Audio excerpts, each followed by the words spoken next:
जय हिंद, नमस्कार। एक बार फिर इनसाइड स्टोरी पे आपका बहुत बहुत स्वागत है।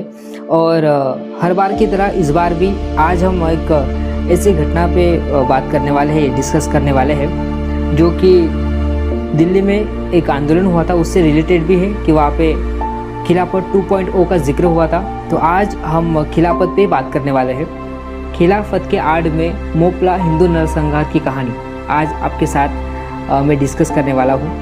लोगों को लगता है कि खिलाफत से हिंदू मुस्लिम एकता बढ़ेगी या भाईचारा बढ़ेगा, और वो इसको 1857 की क्रांति से कंपेयर करते हैं, जिसमें थोड़ी सी भी सिमिलरिटी नहीं है। प्रथम विश्व युद्ध के बाद भारत में घटी खिलाफत मूवमेंट भारत के सामाजिक सांस्कृतिक जीवन पर इसका काफ़ी दुखद परिणाम पड़ा। मुस्लिम कट्टरपंथियों का एक ही सपना था, पूरे विश्व का इस्लामीकरण करना। अब हम चलते हैं इस्लाम की जड़ तक। मोहम्मद के उत्तराधिकारी को खलीफा कहते हैं। खलीफा को राजनीतिक धार्मिक प्रधान ऑफ इस्लाम कहते हैं। इस पर खुद मुसलमानों में विवाद है। खैर, वो सब तो बाद में डिस्कस करेंगे, वो कुछ अलग टॉपिक है। देश दुनिया में जहाँ भी मुस्लिम शासक है उसको खलीफा की बात मानना पड़ेगा। मतलब खलीफा जो है वो बहुत इम्पोर्टेंस रखता है जहाँ पे भी मुस्लिम शासक है।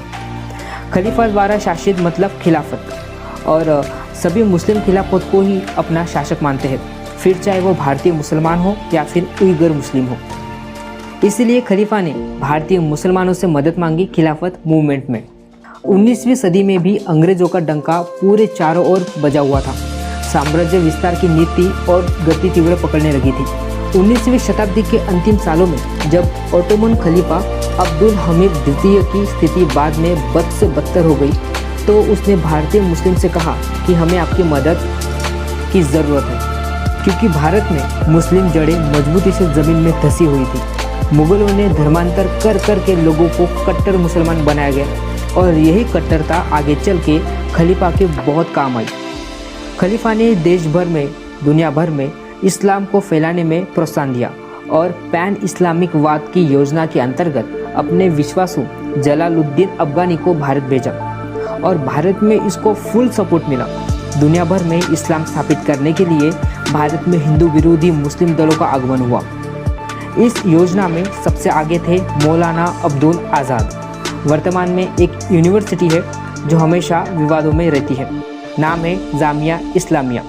इसके फाउंडरों में से एक थे मोहम्मद अब्दुल मौलाना, और भी काफ़ी सारे लोग थे इसमें, और ये बहुत कट्टर इस्लामिक थे। इन्हीं के साथ इनका साथ दिया हकीम अजमल खान ने। इन्हीं के साथ दो और मुस्लिम कट्टर भाई थे जो इस्लाम का समर्थन करते थे और हिंदू का विरोध करते थे, जिनका नाम है मौलाना मोहम्मद अली और शौकत अली। इन कट्टरपंथियों का साथ दिया आगा खान, हजरत मोहानी और वीर गुलाम मुजादत अली ने। बात करते वर्ष 1914 की, मतलब 1914 की। तो 1914 से लेकर 1918 तक विश्व युद्ध प्रथम हुआ, जो कि तुर्की इसमें हार गया। अब खलीफा का प्रभाव इसमें कम हो गया, और अंग्रेजों ने उसकी सारी पावर, उसके अधिकार मिट्टी में मिला दिए। किसी धर्म के सबसे बड़े व्यक्ति को हराना ये इतना आसान नहीं था, पर बड़े चालाकी से अंग्रेज जीत गए। अब उनका भारत के साथ साथ दूसरे देशों पर भी, खासकर मुस्लिम देशों पर भी अधिकार हो गया। खलीफा के हारने के बाद ये जो खबर है हारने की, जैसे ही भारतीय मुसलमानों तक पहुंची, ये मुसलमान अंग्रेजों के खिलाफ खड़े हो गए। इसमें सबसे बड़ी भूमिका थी कुछ कट्टर इस्लामिक दलों की, जो कि हिंदू विरोधी तो थे ही, साथ ही इन्होंने उस टाइम अंग्रेजों के खिलाफ भी आवाज़ उठाना शुरू कर दिया। और यहीं से शुरुआत होती है इस आंदोलन की, जिसका नाम है खिलाफत आंदोलन, जो कि पूरी तरीके से मुस्लिम के ही हितकारी में साबित हुआ। मुसलमानों का एक ही उद्देश्य था, खलीफा की गद्दी और साम्राज्य को बचाना। संपूर्ण हिंदुस्तान में चारों दिशाओं में खिलाफत कमेटियां बनाई गई, क्योंकि खलीफा को बुरी तरह अंग्रेजों ने पराजित कर दिया था। और ये भारत में अंग्रेज तो थे ही, पर यहाँ पर खिलाफत मूवमेंट के सपोर्ट में था मुसलमानों का एक ही उद्देश्य था, खलीफा की गद्दी और साम्राज्य को बचाना।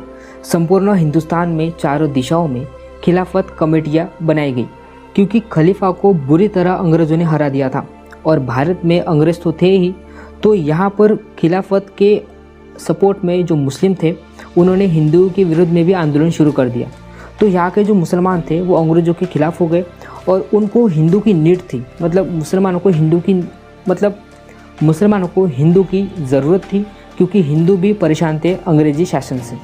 विदाउट हिंदू अगर मुस्लिम अंग्रेज़ों के अगेंस्ट जाएंगे तो कोई फ़ायदा नहीं होगा। ये बात कट्टर मुसलमानों को पता थी, इसलिए मौलाना अब्दुल बारी सेड इन खिलाफत कॉन्फ्रेंस, यदि हिंदुओं का साथ नहीं मिला तो मुसलमानों की इज्जत दांव पर लग जाएगी। दैट इज़ वाई उसने कांग्रेस प्रतिष्ठित हिंदू नेताओं को आमंत्रित किया। यूँ तो 1700 के आसपास जब अंग्रेजी शासन धीरे धीरे भारत को अपनी गुलामी की जाल में फंसा रहा था, तो मुसलमान सिर्फ धर्म प्रचार में ही लगे थे। इतिहास में केवल 1857 ही ऐसा काल था कि कुछ विश्वासपात्र मुसलमानों ने इस स्वतंत्रता संग्राम की भागदौड़ संभाली और उसमें भाग लिया, जैसे कि बेगम हजरत महल। उनके प्रभाव में वो भी अपना राज सिंहासन अवध के लिए छोड़ दिया उन्होंने, और जिससे ये साबित होता है कि मुस्लिम को जब तक कोई दिक्कत नहीं थी तब तक खलीफा के साथी वो थे और खलीफा की गद्दी बचाने के लिए वो अपनी जान भी दे सकते थे। मगर जैसे ही अंग्रेज़ों ने खलीफा को ध्वस्त कर दिया, वैसे ही वो अपने हक के लिए खड़े हो गए। पहले जो भी आंदोलन होते थे केवल हिंदूवादी ही करते थे। वो स्वतंत्रता पाने के लिए या फिर अनेक गतिविधियों में मुसलमान बहुत कम एक्टिव होते थे हिंदुओं के साथ। जो भी संग्राम हुए उसमें मुस्लिम कहते थे कि यह सिर्फ हिंदू आंदोलन है, मुसलमानों का इसमें कोई भी हस्तक्षेप नहीं है या फिर कोई भी हाथ नहीं है। ना ही स्वतंत्रता संग्राम को वो लोग सपोर्ट करते थे, और यही नहीं, वो लोग हिंदुओं को अपने हितों के लिए खतरा मानते थे। ज़्यादातर मुस्लिम अंग्रेज़ों से मिले हुए थे और उसमें उनको दो फायदे होते थे। पहला, धर्म प्रचार और धर्म परिवर्तन में अंग्रेज़ों का साथ, और दूसरा था अंग्रेज़ों से उनको बहुत सारे पैसे मिलते थे, धन मिलता था मदरसे चलाने के लिए या फिर इस्लाम धर्म के अन्य कामों के लिए या फिर प्रचार के लिए। और यही बात अंग्रेज़ों को सफल बनाती है भारत में अपनी जड़ें मजबूत करने के लिए, क्योंकि हिंदू आंदोलन दबाने के लिए मुसलमान अंग्रेज़ों के साथ थे, तो वो इन आंदोलनों में इतना एक्टिव नहीं थे, उतना रस वो नहीं दिखाते थे जितना कि हिंदू हमेशा दिखाता रहा है। भारत में अनेक आंदोलन हुए, मगर चर्चा में रहा एक शब्द जिसका नाम है स्वराज। Doctor B.R. अम्बेडकर की वेरी फेमस बुक जिसका नाम है थॉट्स ऑफ पाकिस्तान, जिसमें वो लिखते हैं, सत्य तो यही है कि असहयोग आंदोलन का उगम खिलाफत से हुआ है, न कि स्वराज आंदोलन से। जो खिलाफतवादी थे उन्होंने केवल और केवल तुर्की की हेल्प करने के लिए ही खिलाफत शुरू किया, और कांग्रेस ने इनको फुल सपोर्ट किया। इससे ये पता लगता है कि मुख्य उद्देश्य था खिलाफत, न कि स्वराज की मांग। स्वराज को तो केवल एक मोहरा बनाया गया था, स्वराज एक बहाना था हिंदुओं को जोड़ने का खिलाफत आंदोलन में। इसमें मज़े की बात यह है कि गांधी यहाँ खेल गए। M.K. गांधी सेड, खिलाफत को यशस्वी बनाना है तो मैं स्वराज की मांग को टाल दूंगा। उधर तुर्की में तो अलग ही बवाल मचा था। खुद तुर्की के लोग खलीफा से परेशान थे, और वहाँ के मुस्लिम चाहते थे कि तुर्की एक सेक्युलर राष्ट्र बने और वो लोकतंत्र में ही जिए। वहाँ पे एक बहुत फेमस नेता थे जो लोकतंत्रवादी थे, जिनका नाम था कमाल अतातुर्क। एक राष्ट्रवादी नेता होने के साथ साथ वो देश हित के बारे में भी बात करते थे। और उधर भारत में गांधी भारतीयों को बेवकूफ़ बना रहे थे कि जिन्हें खुद ही नहीं पता था कि खलीफा शासन क्या है और खलीफा का मतलब क्या है, क्योंकि खलीफा के अपने देश में ही लोग खलीफा से परेशान थे जो अपने देश में मजबूत लोकतंत्र चाहते थे। हो सकता है कि गांधी ने शायद ये सब कुछ अपनी प्रसिद्धि बढ़ाने के लिए किया हो, क्योंकि उन दिनों अनेक नेता गांधी के विरोध में थे, चाहे अंबेडकर हो, नेताजी हो या फिर कुछ कट्टर मुस्लिम भी हो।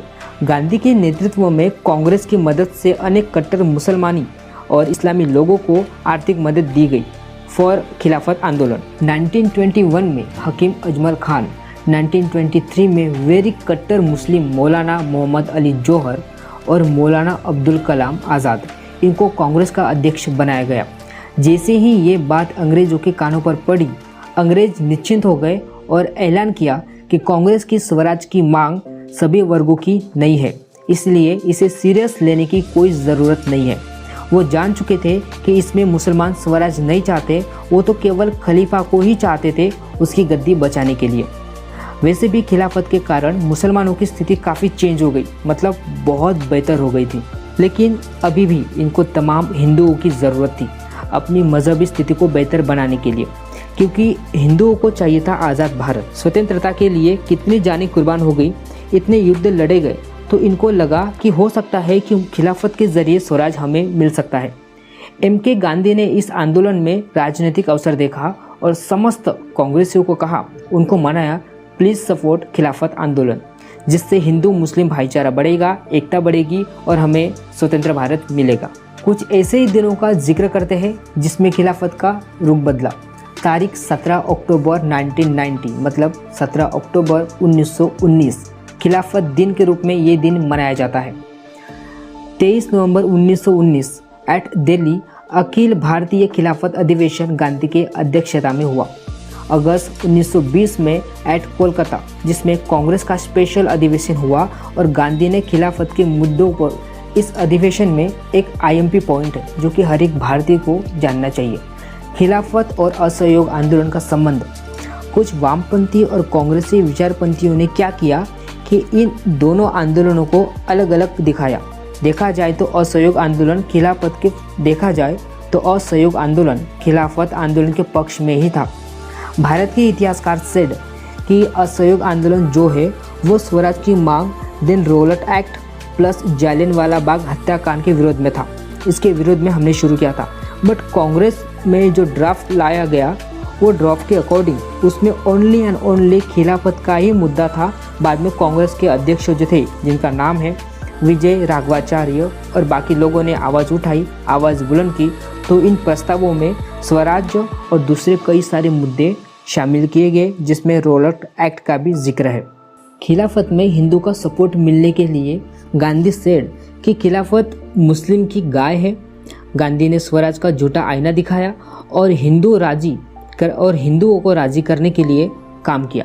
MK गांधी सेड स्वराज एक होगा, बट आपको हिंदुओं को खिलाफत का सपोर्ट करना ही पड़ेगा, करना पड़ेगा। आपके पास कोई और चारा नहीं है। अगर आपको स्वराज चाहिए तो प्लीज़ सपोर्ट खिलाफत मूवमेंट। स्वतंत्रता मिलेगी ऐसा सोचकर भोले भाले सामान्य हिंदू लोगों ने गांधी पर विश्वास किया। इसका दुष्परिणाम जल्दी दिखने लगा, क्योंकि उस समय कुछ जगह धर्म परिवर्तन होने लग गया था। जिहाद, काफिरों के नारे, इस्लामिक नारे बहुत लगने लगे थे। छोटे छोटे किसान थे जो गरीब थे, उन गरीब लोगों की ज़मीनें हड़पने लगे। गांधी के नेतृत्व में जब खिलाफत को फ़ायदा हुआ और ये फ़ायदा हो ही रहा था, तब हिंदू विरोधी कार्य होना शुरू हो गया। एक सामान्य से बात हो गई थी कि हिंदू के विरोध में ही आपको मोर्चे निकालना है, उनकी ज़मीनें हड़पनी है और उनकी ज़मीनों पर कब्जा करना है। मौलाना मोहम्मद अली जौहर ने कांग्रेस के मंच से कहा था कि मुस्लिम वंदे मातरम के नारे नहीं लगाएगा। वंदे मातरम का नारा उनके विरोध में है और वो इसका विरोध भी करे।